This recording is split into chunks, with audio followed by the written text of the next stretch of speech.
But man, Rocky. What are we doing at Rocky Factories, man? Like working extra hard, extra hard. I don't know what you got going on. I don't know what your staff look like. You getting it done. Rocky Patel is getting it done, and I'm on the fence. I don't know how to feel about it. Do I like it? Do I hate it? Why are you producing so many cigars? Every time I look up, there's a new release, a new Rocky. It is just grown. The list is growing and growing and growing. We know the Conviction came out not too long ago. You know, we had the Red Dragon release of 2024.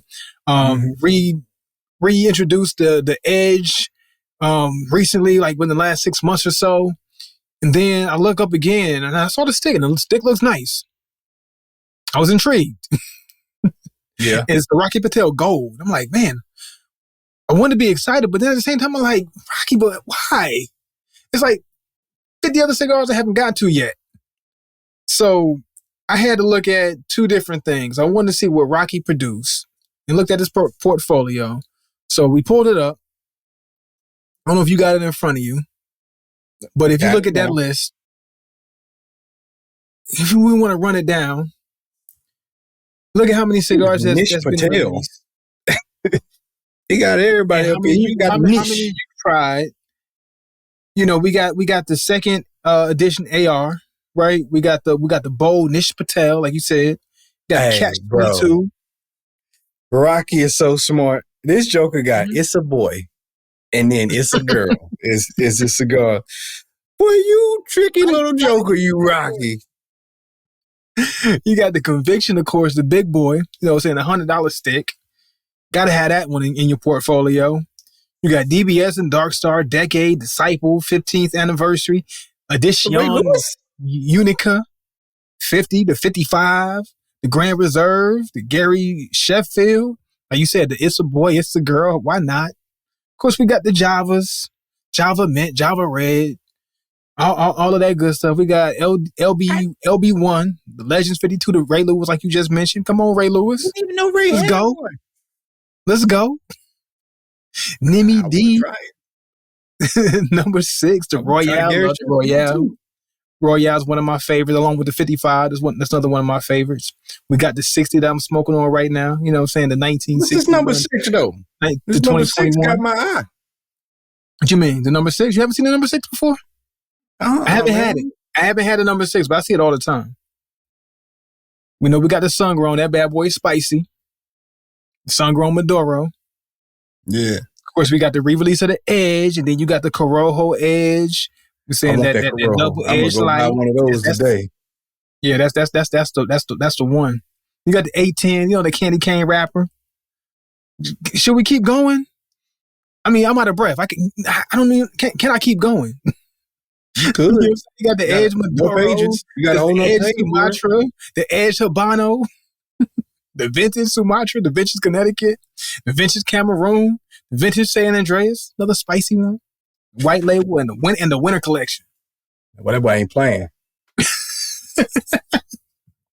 No, he ain't playing, boy. He like Gucci Man in 06, boy. He dropping, boy. That dropping. Lil Wayne. Is he Gucci Man? Is he Lil Wayne? Is he Joel Santana? I don't know, man. Rocky mixtape is deep. Rocky mixtape. He is like No Limit Records in 1997, 98, boy. He is just every week there's a new drop. They would know, like Drew Estate. Drew Estate got the drops too. Drew Estate pump out a lot of them. They partner with a lot of them. Drew Estate does different. They do a lot of partnerships. Yeah, and that's the one thing that you don't. And of course, you got the Javas. That's a Rocky Drew Estate partnership, and it's a gorgeous partnership. I love it. It is. But when we talk about the Rocky effect, though, and when I thought about this, the whole Rocky effect idea is it lending to watering down your cigar pool? Like, are you confusing the crowd of cigar smokers more so than you're aiding to the crowd of cigar smokers, your aficionados, your newbies, your casuals, right? Because to me, it feels like you don't have anything that's specific that you stick to that allows somebody to really delve into your cigar brand, or is it just you're trying to play to everybody's palate? And I know Rocky's his mantra of sort is pursuit of perfection. And is that what Rocky's doing? Is that the Rocky effect? To create so many cigar lines or cigars and cigar types and brands and things to where it's a pursuit of perfection, or are you missing the mark? I mean, he says it's the pursuit, so I mean, we got to take him at face value with that. But at the same time, yes, it could just be missing the mark, man. It could just turn out to be that. Because all you got to do is you can dress up anything with a fancy little saying. You know what I'm saying? Spin it to make it sound good. It's a lot of cigars that come out of that factory, man. We've said it in the past. I feel like it's too many. But, you know, I wish that there were less release. Like, I'm so torn with it, bro. Like, there's a part of me that's like, I wish it was less releases. And then there's the other part of me that's like, you respect the hustle and that he's constantly working for the culture. But that takes away from competitors, but he ain't in it for competitors at the same time. You know what I mean? Like, hey, to me, I believe Rocky feel like ain't no competition. I'm gonna just keep pumping what I gotta pump. Ain't no competition. But at the same time, there is competition.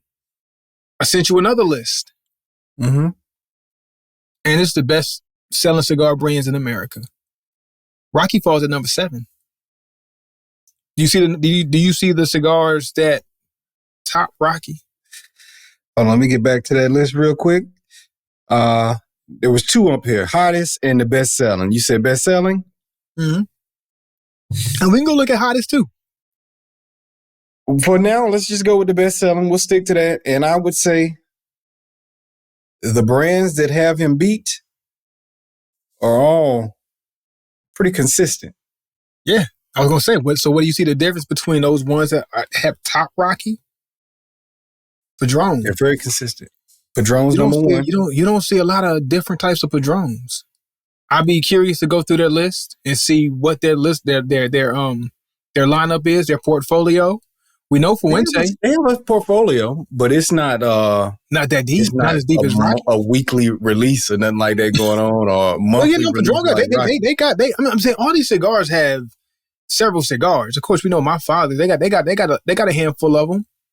Yeah, but not to the consistency that Rocky's dropping. Davidoff, number 2, right? Arturo Fuente, Davidoff 3, 4, Oliva, and Oliva and Davidoff are actually tied. Mm-hmm. And then my father's is 5. And we know those cigar brands, they keep it limited. Oliva keeps it limited. Fuente keeps it limited. Davidoff keeps it limited.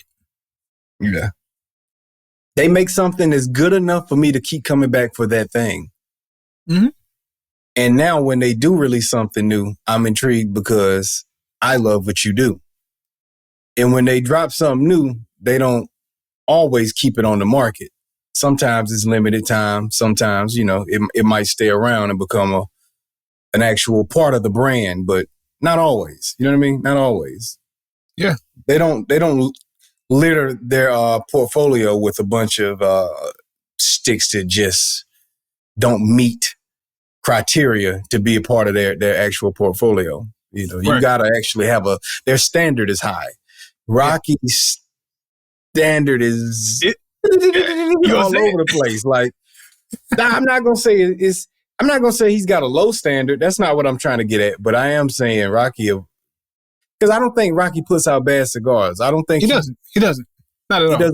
I don't think he's capable of making a bad cigar. But he doesn't. He's not trying to stick to a particular standard either. At the same time, though, like whatever his. So, Rocky's Drake. Davidoff is Kendrick Lamar. Yeah. You know what I'm saying? So like Drake drops a bunch of records. You got a bunch of songs, bunch of features.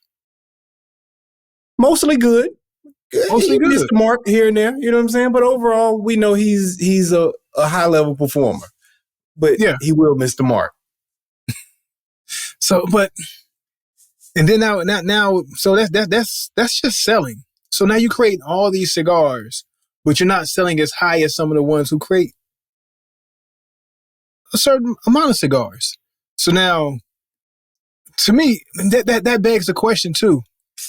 If you're not selling as much, right? I don't know what your revenue looks like. I don't know what your revenue looks like. I'm assuming your revenue is pretty up there. But if it's not selling as much as somebody else, but they're creating less and doing less marketing, less exploration of different cigar blends. Yeah. Who's taking home more money then? Yeah, one would think profits are better for the company that's not spending as much on these additional launches. Yeah, because now you have is not a process in cheap place. thing. Yeah, you got process in place. All you got to do is just recreate your process that you already have, and just recreate these 6 or 7 sticks that you have. Versus, I don't know how many we just counted or ran through, but it had to been somewhere about 60 or 70 cigars. I don't know. Let's just throw out numbers. But that's a lot. But then somebody outselling you and they're making 6 and you making 30. I'm saying, Rocky. Yeah. I mean, for me, keep them coming, I guess. I don't know, Rocky. Keep them coming. Yeah, as long as your business can make it and you feel like it's working for you, because I don't know. Matter of fact, if he feels like it's working for him and keeping him where he's at in his position, that's cool. You know what I'm saying? But at the same time, I was about to say maybe that's what kept Rocky around all these years. He's been around for, I mean, at this point, decades. You know what I'm saying? Yeah.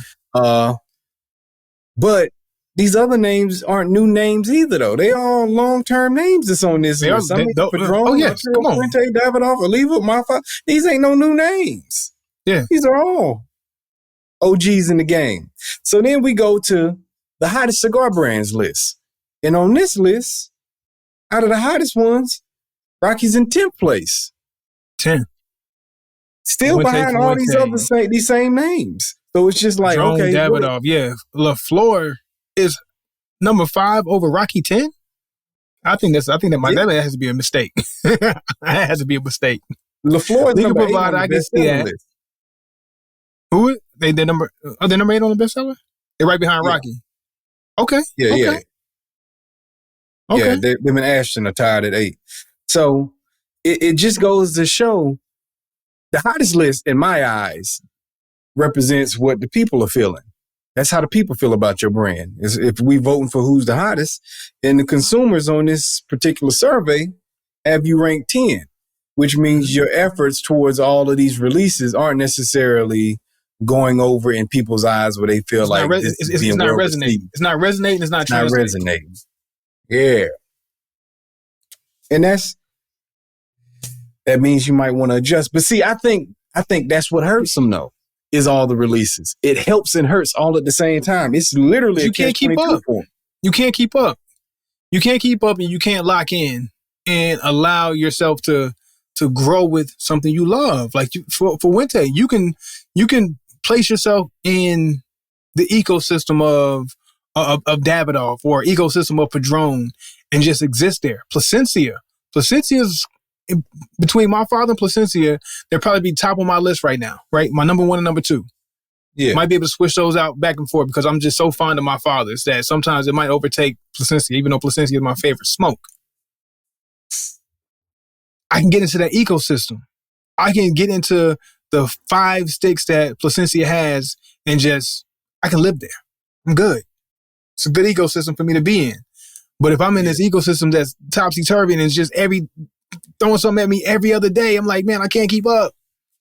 You keep having these new releases or these new products and these new items, and you become Apple. You become Apple. Yeah. Like I can't keep up. I can't get into Apple's ecosystem, even though like it's a huge ecosystem and a lot of people live in an ecosystem. It's not for me. It's not for me. Right. It's just too much. And or it could be that double disc CD that you listen to, and you be like, man, this would be a hot album if it was just a single release. And if you took these 30 and you just weed them down to like 12 or 13, this would be a classic. It's exactly that. That's what Rocky is. That's where he struggles, is that if you narrowed your double disc album down to about 12 songs, you could have had a classic. See, I like the comparison that you make when you call it an ecosystem and getting yourself really involved in it, because what happens is these ones with smaller portfolios allow you to go through the different shapes and the different sizes of these particular sticks that you like.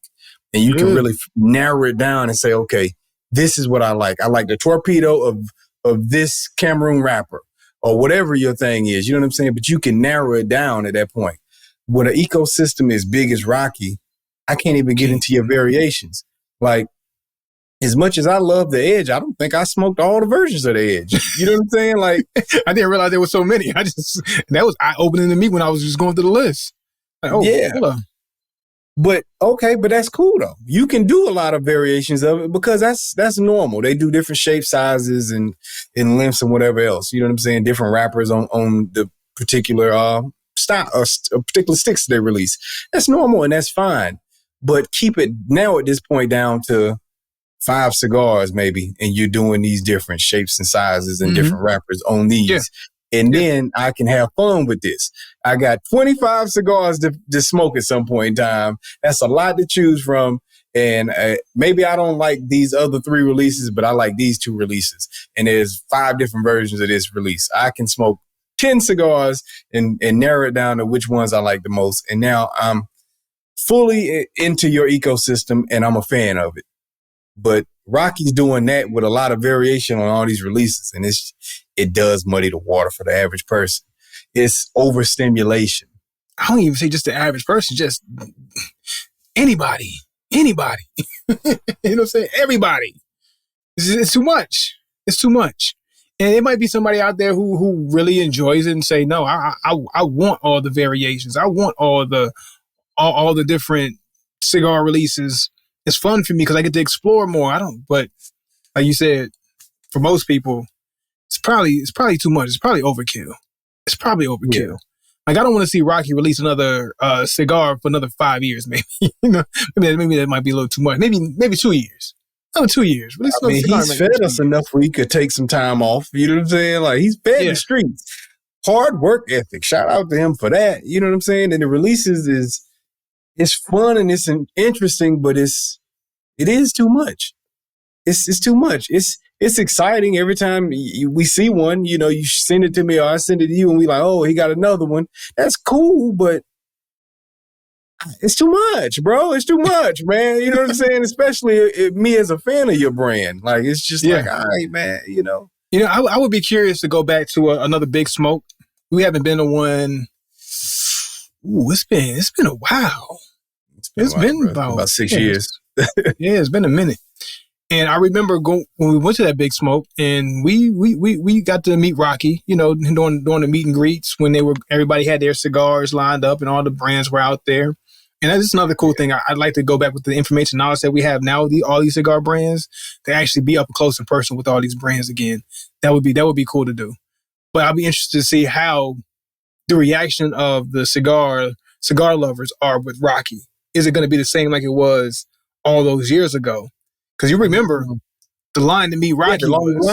He had the longest line. There was a bunch of other people. You just walk right up and get your sample of cigar and shake their hand, and that was it. But for Rocky, you had to wait for Rocky. You had to wait in line to get your Rocky. Yeah. Meet and greet, and then press on. Yeah. You know, I want to know if it's the same with cigar fans, like it was before, or has he missed the crowd now? Like, has the crowd like, all right, we had enough of Rocky. It's too much. You know, it's not resonating anymore like it used to be, because back then there wasn't that many Rockies out. Yeah. Think about that list of Rockies that we went through. How many are new over the last 4 or 5 years? So that means if you take all those in the last 4 or 5 years out, this is what he had. So he was able to resonate with the crowd more. Yeah. So I want to see. And maybe I'm speaking wrong and falsely, and maybe his crowd is double. Rocky knows. Rocky knows probably he knows better than we do.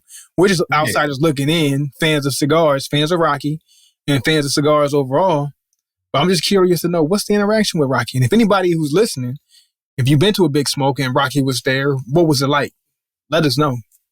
That's intriguing, bro. I didn't consider it from that point of view because, yes, Rocky does have a little more facial recognition than the rest of the guys that was out there. Mm-hmm. You know, but at the same time, I was a fan of his cigar line more so than a fan of his face. So I wanted to, hey, man. Who's the guy behind these cigars? Thank you for who's the guy behind the cigar? Hey, man, thank you for what you do, man. I'm a huge fan of your releases. You know what I'm saying? But now it's just like, I wonder if people look at it differently. I'm still a big fan of what he does, but maybe I'd be more excited to go shake someone else's hand this go around. Yeah, I want to go shake Fuente or somebody. Yo, Fuente, where you at? Jaime, Garcia, what's up? Yeah, so I don't know. I wonder if there's been a shift in the public's point of view where the actual aficionados are like, hey, look, man, so-and-so is hot right now, and that's who I want to go show some love to. Yeah, because honestly, I am fond of a few other people. I want to meet the people behind Plasencia. I want to know, what I'm saying, the folk behind my fathers. I want to, what I'm saying, the Garcia family. What's up? You know what I mean?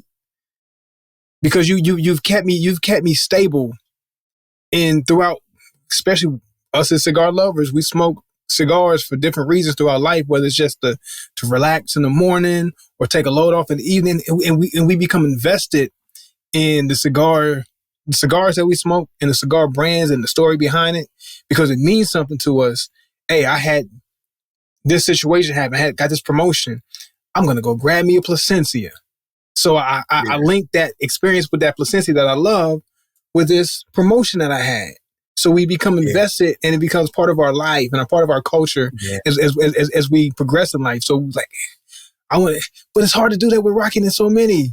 It's hard to say, yo, that's my one for this situation. Hey, this is my birthday. I need that Plasencia. I need that Davidoff when I turn 40. You know what I mean? Yeah. I don't grab Rocky for special occasions anymore. That's true. That's an interesting way that you flip that on the cigars. Cigars are like music in a way.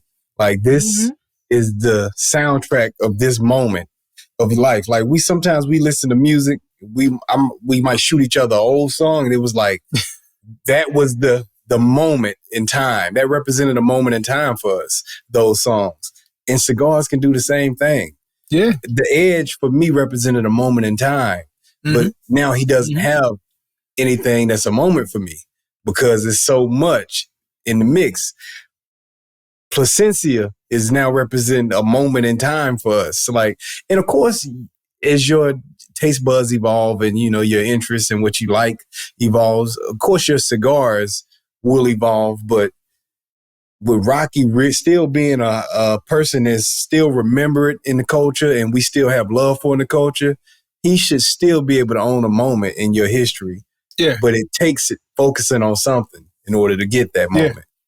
And it's gonna be hard for new cigar smokers, in my opinion. It's gonna be very hard for cigar smokers. Because you say somebody's gonna throw out the name Rocky and you're gonna look at his list. Okay, what do I grab? What's gonna be the one for me? And it's gonna be a lot of hit or miss with Rocky because we know he's across the spectrum with it. So it's gonna be a lot of hit or miss for that moment. But back then when Rocky had a limited amount of cigars, we were able to grab something, and that's that moment. When he had a smaller list. The list was a lot shorter. He created some moments for us. Yeah. Yeah. And Rocky, my guy Rocky, I want you to know, man, on his hottest list, they got Romeo y Julieta above you, man. I was going to ask you about that. Don't, Rocky. Do better, man. We can't have Romeo beating you because Romeo ain't even thinking about being good. Like, you know what I mean? Yeah. Like 2 to 3 spots better than Romeo. 2 spots ahead of you. And guess what? Romeo represents a moment in my life. My very first cigar. Yeah. Romeo represents a moment. But you better than Romeo, Rocky. Hey, man, We know that for a fact. We know that for a fact. Don't let the people start shifting on you where they start looking at Romeo like they better than you, Rocky. Hey, you gonna have to. Hey, but check this out. But guess what? What was your gripe with Romeo? That they weren't doing enough. That's true. It's balance. It's balance. Romeo don't do enough. Romeo don't. So do with them enough, not doing enough, maybe them not producing as much. It's working in their favor, actually, relative to Rocky. Yeah. Romeo's making our point. Hey, man, we don't drop but a handful of them, and they all mid, but y'all like us for it. Romeo with the mid sticks. They create moments. They hot. They hot in these streets, They man. up right now. It's crazy, man.